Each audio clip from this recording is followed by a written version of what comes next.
नमस्कार, मैं हूं अंजलि और आप देख रहे हैं न्यूज 22 इंडिया। तो चलिए रुक करते हैं आज की प्रमुख खबर की ओर। तपस्वी छावनी के महंत बाबा परमहंस आचार्य का बयान। भारतीय जनता पार्टी पूर्ण रूप से बहुमत की सरकार बनाने जा रही है। भारतीय जनता पार्टी को किसी के सहयोग की जरूरत नहीं। दोबारा फिर से मुख्यमंत्री योगी बनेंगे। बंगाल के मुख्यमंत्री के द्वारा समाजवादी पार्टी का प्रचार करने पर बोले महंत, कहा जो थोड़ा बहुत और समाजवादी पार्टी को मिलना था वह भी कट गया है। बंगाल के मुख्यमंत्री ने करोड़ों हिंदुओं की हत्या कराई।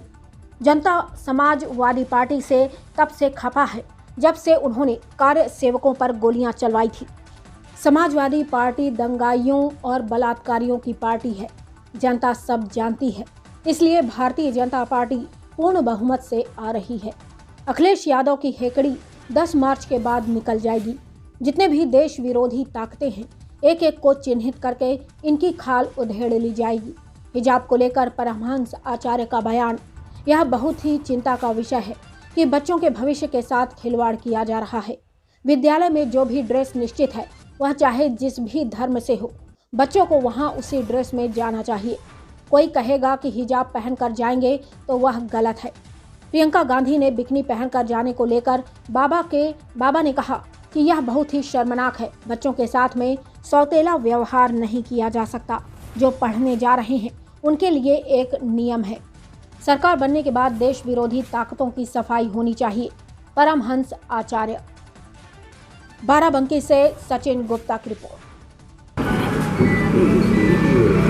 चुनाव हो रहे हैं, पहले फेज के चुनाव में क्या लगता है कौन जीत रहा है? पहले फेज के चुनाव में भारतीय जनता पार्टी जीत रही है और पूर्ण बहुमत से भारतीय जनता पार्टी जीतेगी। किसी के सहयोग की जरूरत नहीं है और दोबारा फिर से योगी जी मुख्यमंत्री बनेंगे। ममता बनर्जी भी प्रचार करने आ रही हैं बंगाल से, उनको क्या कहेंगे आप?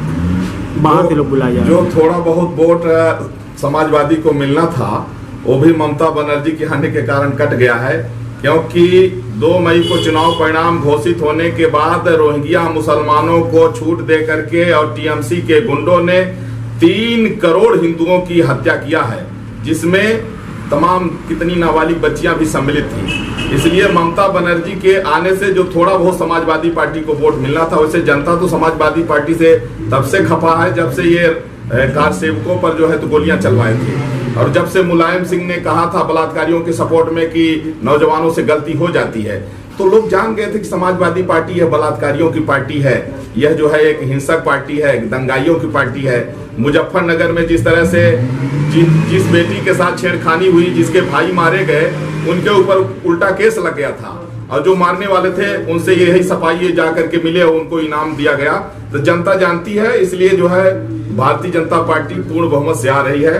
हमने देखा है कि जो वोटर हैं उनका कहना यह है कि हमारा प्रत्याशी सिर्फ कमल का फूल है और योगी और मोदी को देख करके लोग वोट दे रहे हैं, इसलिए प्रचंड बहुमत से भाजपा आ रहे हैं। अखिलेश यादव दावा कर रहे हैं कि हमारी सरकार बनेगी समाजवादी पार्टी की। अब अखिलेश यादव जो है ये चूंकि दंगावादी पार्टी है तो थोड़ा सा इनकी हेकड़ी है। अब 10 मार्च के बाद में ठंडे पर जाएंगे और जितनी भी देश विरोधी ताकतें हैं 10 मार्च के बाद में इनको चिन्हित करके इनकी खाल उधेड़ ली जाएगी। जैसे पीएफआई, अभी जो हिजाब का मैटर चल रहा है, वो लड़की पता लगा कि वो पीएफआई की एजेंट है। तो इस तरह से जो आतंकी संगठन पीएफआई है और जो भी देश विरोधी ताकतें हैं, वो सबको खोज करके उनका जो है ऑल आउट ऑपरेशन किया जाएगा।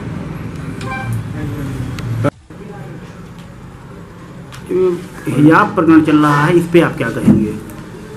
यह चिंता का विषय है कि बच्चों के भविष्य के साथ खिलवाड़ किया जा रहा है।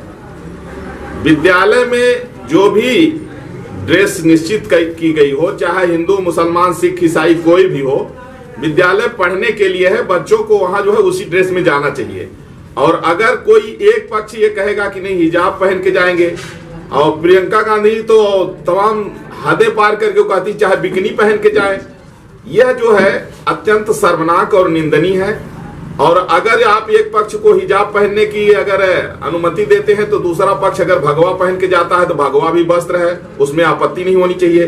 बच्चों के साथ में सौतेला व्यवहार नहीं किया जा सकता है, चाहे किसी के भी बच्चे हों, जो पढ़ने जा रहे हैं सबके लिए एक नियम होना चाहिए। और जो भी पार्टियां, यह शुरुआत हुआ है राहुल गांधी ने जब महामहिम राष्ट्रपति के अभिभाषण के बाद में जब राहुल गांधी बोल रहे थे तो उस समय उन्होंने कहा था कि भारत राष्ट्र नहीं है, यह राज्यों का संघ है और सब राज्य स्वतंत्र हैं। वहां से इसकी शुरुआत हुई है और उनके द्वारा पीएफआई को जो है तो बाकायदा प्लानिंग की गई और जो आतंकवादी संगठन पीएफआई है वह लड़की पीएफआई की एजेंट निकली। इसलिए जैसे ही 10 मार्च के बाद में सरकार बनने के बाद में जो भी देश विरोधी ताकतें हैं, हम सरकार से अपील करेंगे कि पहले उनकी सफाई होनी चाहिए स्वच्छ भारत अभियान के तहत। खबरों में अब तक के लिए बस इतना ही। मिलते हैं फिर किसी खास खबर के साथ। देश दुनिया की तमाम छोटी बड़ी खबरों को देखने के लिए देखते रहिए न्यूज़ 20 इंडिया, खबर भी असर भी। और हमारे चैनल को लाइक व सब्सक्राइब करना ना भूलें।